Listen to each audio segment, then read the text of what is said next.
Hey guys, CR Classics here. Now I'm about to tell you why I moved away from MG as a brand after owning two of them, and why I moved on to my current car, which is a Lotus Elan Plus 2. The main reason is, after owning two MGB GTs, I wanted something different.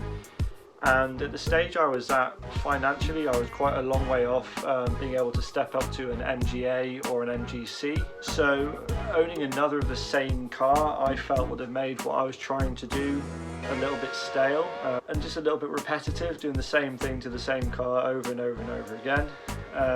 So I wanted something completely different, really.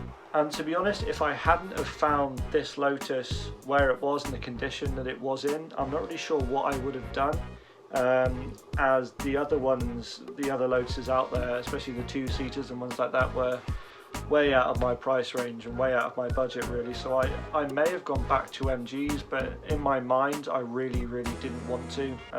As I said, three would have just been too much, really, just doing the same thing to the same cars. The first two I had, there was only I think one was a 1970 and one was a 1971.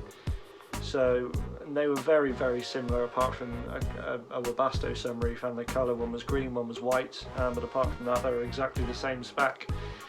So yeah, I just wanted something completely different, really. Now that's nothing against MGs whatsoever, I absolutely adore them, and I wouldn't be where I am now with the car that I have now if I wouldn't have started with MGs.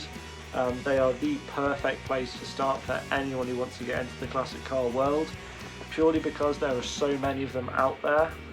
There are about 500,000 of them made, which means there's a lot of parts that are easy to get, a lot of specialists all around the UK, all around the world, wherever you are, a lot of car clubs, a lot of online forums and places that you can get help from, which can't be said for Lotus, although they do try their best, but there's a fraction of these out there compared to the MGs, which is good and bad. But with the MGs, like I said, it is the perfect place to start because there's just so many of them.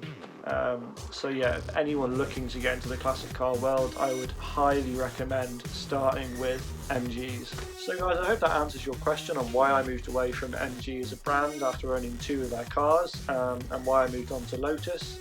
If there's anything else you'd like to know, please feel free to leave it in a comment, and if you could pop a like on this video and maybe subscribe or follow me, that would mean a lot to me.